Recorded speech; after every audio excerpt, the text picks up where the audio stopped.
Hello and welcome to another episode of Trig.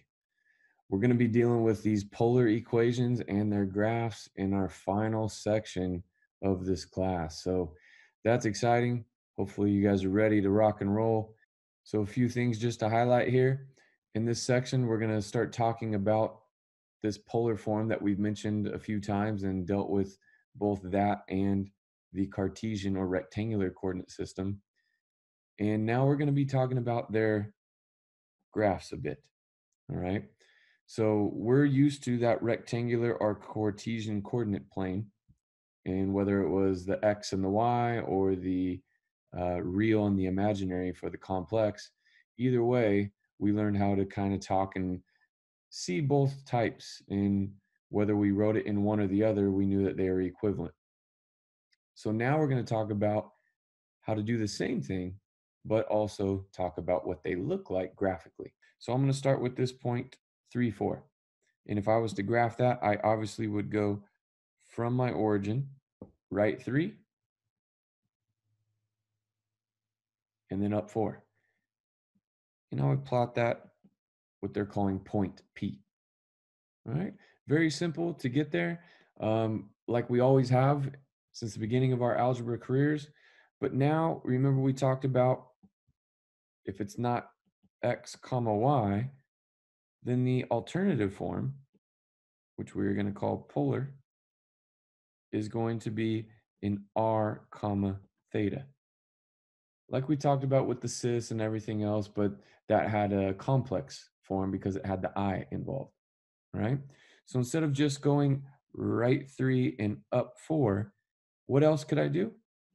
Well, I could find my r, and that radius r is going to be, and this is why I chose the numbers again, 3 comma 4, because I know this is a right triangle if I extend to that point from my origin. That hypotenuse would be a Pythagorean triple, meaning my radius would be a length of 5. So I already know that my length of this radius is going to be 5. But don't forget, what if I walked out 5 to the right? And I took that and rotated it until I got there. What would that angle for that length of 5 that I'd have to rotate, which we're going to call theta, what would that angle be? Remember how we talked about finding, since we know our y and our x, we could use tangent because we know that's always equal to y over x. And if we wanted to find theta, then all we would have to do is take the inverse. And so all we're going to do for this particular one is take the inverse of my y over my x, which would be 4/3, and that would find the exact angle theta. And that is equivalent to that in order to get there. I would simply take my length of 5 and rotate it 53 degrees, a little bit past 45, and that would get me to that point. So this is the new form that we're going to be looking at, and that is called polar, where we have some radius and some angle theta as our length. And then we're going to rotate it that degree, whether it's in radians or degrees, whatever that angle might be. Okay. So I want to talk to you about the differences. And hopefully you can see the graph, instead of being rectangular, square, in the shape of our Cartesian coordinate plane, the x's and y's, now we have this circular form because remember our radius is what we're using, and then we're going to rotate it. And we call it a radius because if we rotated it all the way around 360 degrees, going out some length, say 2, and I kept rotating that 90, 180, 270, or anything in between, you can see I would end up with a circle with radius of 2.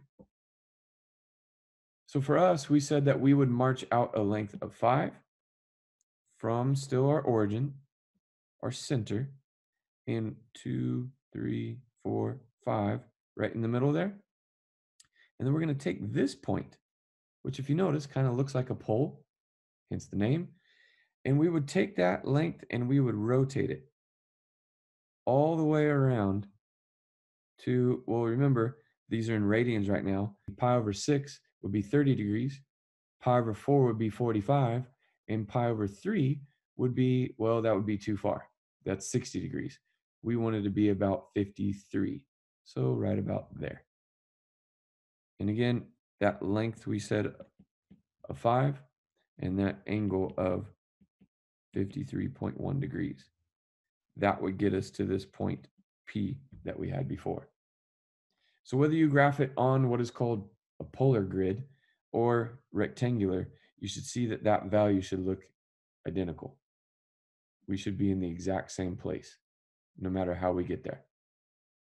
Okay, so not that bad to start. You'll see some that's a little bit more difficult as we progress through this, a little bit more challenging. Just to review, remember we've already studied how to find the r and the theta given an x and a y. So we've talked about when it's in rectangular form, we are given x and y coordinates. And now we're going to be able to rewrite it in what is called polar. Now, again, this is just for a point, to plot a point. We've always had the x comma y, just here. Now we're going to have an r comma theta to get to that same point. And how we do that, if you recall, is simply by taking our x and our y and squaring them using the Pythagorean theorem to find our r. Don't forget to take the square root. And then we're going to do the inverse of tangent using that y and that x in order to find our theta. Nothing new there other than the form. All right. Where this gets a little bit crazy is when we have negative r's. And remember, negative in words means opposite. And so if you were to rotate some theta to get to that value like we just did, 5 comma 53 degrees, well then we would be facing this direction. So in other words, that would be the positive direction. That's the direction we're facing. But if we wanted to go the opposite direction, which is what negative r means, then instead of going the way that we're facing, even though we still went that theta direction, we would then go the opposite direction, whatever that length of r is, rather than positive r. And because of that, it can get a little bit tricky. I'm going to always ask you guys, when you're plotting these points, as you can see in example 1 here, I'm going to always ask you guys, whenever you're going to graph a point, to always do theta first. Always do your angle first. Because once you rotate, we already know to start in the positive x direction and then rotate up. That's positive. Down if it's negative angle. And then whatever way you're facing, you can walk out that positive direction or backwards, which would be the negative direction. Okay. So please be careful with these. These are very, very simple, but some people can get really turned around, no pun intended, when the negatives are involved. So let's just do a few examples here. Let's plot each of these, which we want them as polar coordinates. So that's why I gave you polar graph. You don't have to find polar graphs, which you can do a simple Google search or go to like a Desmos or something like that and just change it. And I'll show you guys how to do that a little bit later in the video. But if I wanted to do example 1 here, 4 comma 135 degrees, remember, do this first. So I'm going to have to rotate 135 degrees, which hopefully you remember that is one of our reference angles. 135 degrees, meaning we would go 90 plus 45 more, which means we would be right in the middle. And then, since I know I'm facing this direction, I'm going to have to walk out. There's 1, 2, 3, 4. And if I wanted to call it a vector, I'd put a arrowhead at the end. But because this is polar form, we will just make it look like a pole and put it at that point, P. So it's that simple. If you wanted to do the R first, you could walk out 4 and then rotate 90 plus 45 more to get there. Either way, but I'm warning you, I highly suggest you do the angle first, and I'll show you why. Let's do part B. Let's plot point Q. Now again, this one they gave us in radians, so I'm going to start by doing the angle first, so I know what direction I'm facing, and then this time it says to go -3. Again, this is my r comma theta, meaning it's polar form. What gives it away its polar form? Well, either that degree symbol or this radian measurement. All right. So again, I'm going to rotate pi over 6, which you should know by now is 30 degrees. Now, when I know I have rotated that pi over 6, I know I'm facing this direction. But in order to do that radius, in this case, they said go what? -3. So even though this is the positive direction, the way that I'm facing in order to get to pi over 6, remember, it said to go the opposite 3. So in this case, I'm going to go and do the exact reference angle. Remember, I told you that's pretty important in this class of pi over 6. And I'm going to go instead 1, 2, 3 in the negative or opposite direction. And this right here would be my point Q, they called it. All right. So be very careful with this. Let me show you real quick what it would look like and some of the mistakes that people make with negatives. All right. If you were to try to do the -3 first, you can do it. I just don't suggest it. Starting from here, you go left 1, 2, 3, obviously. But then from there, here's the question. How much do I rotate? Obviously pi over 6, but what direction? And most people, this is where they make the mistake. They know that this is where -3 is located, but then from there, unfortunately, they're going to rotate up pi over 6. And notice that is not the exact same point that we initially had. Because remember, when we rotate around, this is the positive direction. We called it counterclockwise because we knew we'd always start in the positive x, and then we wanted to start in the positive y. So if you were doing it from there, you would actually have to end up this direction, pi over 6. And that would get us to that exact same point we called Q. All right. So be very careful if you're going to do that. That's why I highly suggest you do your angle first, then go forward if it's positive, like it was in the first, or negative, like it was for this one. So one more time. Take this and rotate pi over 6. And even though I know that that's the positive direction, we're going to go the negative direction out a distance of 1, 2, 3 tick marks. And that would get me to the point Q. Okay. So the last one here, if you want, do a quick pause and go ahead and try it on your own. And then we'll keep moving on. So those of you that paused it, hopefully you get the exact same point I'm calling R. So negative pi over 2 is what I suggest you start with and do first. That's my angle. Pi over 2, that's pretty easy. I know pi over 2 is normally going to be from the origin up, but negative means go the opposite direction. So we're actually going to go clockwise, and that's the direction I'm going to be facing. So now all I got to do is understand what kind of radius length do they want me to march and in what direction. So if I've gone negative pi over 2, I am now facing this way, and I know that they told me to march out that direction, positive 2. So I'm going to go 1, 2 tick marks and plot my point and call it R. So it's that simple. Don't need this polar graph paper in order to do it. I just wanted to show you just in case you've ever seen it and wondered, whoa, that's pretty cool. Where does that come from and when is it used? So again, looking at these three, r equals 4 cosine of 3 theta. So now we have a multiple angle formula like we've been dealing with before in this what is called polar form. So r equals 4 cosine of 3 theta. Taking that one away, you can see the next one down is r equals 4 cosine of 3 theta.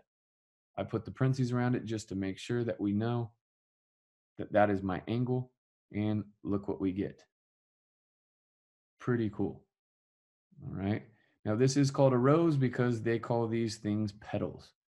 All right. And why do you think there's three? You guessed it, the three with the angle theta. Now, if I wanted to go ahead and change that from a 3 to a 5, you can see with a 1, we have that just like we had before, which was a circle. But if I change it from a 3 to a 5, change it to a 7, a 9, you can see what happens. I get that many leaves. Now, if you wanted to see what happens when it's an even number, you can plug that in as well. Doesn't play as nicely. You'll actually have twice as many. So if I wanted to go instead of 2 theta, I could put 4 theta, and you can see that there are 8. Now also notice that if I started, I'd be starting with cosine. So I'm starting at the 4 over there, 0 degrees. And that 4 comes from that radius length because we know the cosine of 0 is 1, whether there's a 3 or 4 or 5 or whatever number in front of the angle. Now the number in front of the cosine, since that whole thing is going to become a 1, tells you the length of the radius of all of these all the way around at the extremes. Okay, the ends of these leaves. So again, pretty cool. You guys play with that a little bit and see when you change certain things, like instead of cosine, what if we changed it to sine? What would that change? How would that start? A little bit different. Okay. So the next example we had there was r squared equals 9 sine of 2 theta. Now the problem is if you wanted to, you could change the r squared to x squared plus y squared and try to rewrite the sine of 2 theta in terms of x's and y's, but I'd rather not. And I allow you to use technology on all of these. So the one thing that most technologies will not allow you to do is r squared. They want it to look just like all of our other ones where it was y equals because it needs to be a function. So in this case, I'd actually have to take the square root of both sides.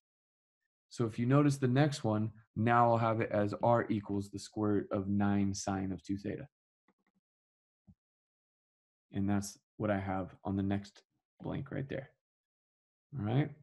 The graph of this one, when it's r squared, comes out looking like an infinity symbol. They call it a lemniscate. So again, fancy math terms, don't worry too much about that. I'm not going to test you on that, of course, but again, play with these things. It's kind of fun. What is the radius? What is the extreme from the origin? Hopefully you can see the polar graph here. Would be a length of 3. And where does that 3 come from? That coefficient in front of our trig function. Now, if you wanted to change the direction of it so it's not at that diagonal, you wanted it to lay along the x-axis, what do you think you could do to this equation? Hopefully you said it. Change it from sine to cosine. Okay, and again, that's because cosine, when we are at 0, it is equal to that 1.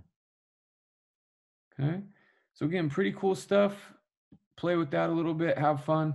The last type that I wanted you to kind of explore is when we only have that special case, no trig function, just r and theta. Now I put theta in radians, so when I go to graph this, r equals negative theta. I have that on there. I'm going to go ahead and change it back to radian measurement, and then I will graph. I already have it set up so that this would go a little bit faster, and you can see there, we get a really cool shape.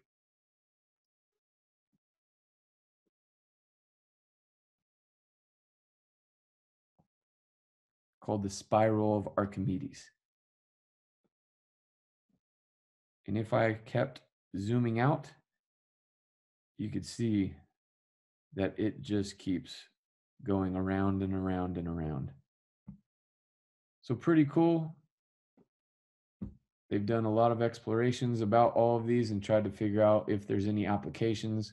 And if you can notice, it resembles that of a conch or a shell. So have some fun with it. Not too much to worry about with those graphs, but do make sure that you know how to convert from one form to the other. Polar form, which is what all these are in, into rectangular, or vice versa. All right. That is all I have for you, not only for this section and this video, but for the class. So congratulations on making it this far. I hope all of this kind of makes a little bit of sense. I know it's kind of a little different than some of the stuff we've been doing, but hopefully you see the relationship between it and have some fun with that Desmos and graphing and exploring how when you change numbers or even trig functions around, it changes the graph of it completely. It's been a pleasure. I'll see you guys all prepping for the final. Don't forget about these last few sections and the quiz. Until next time, Alan out.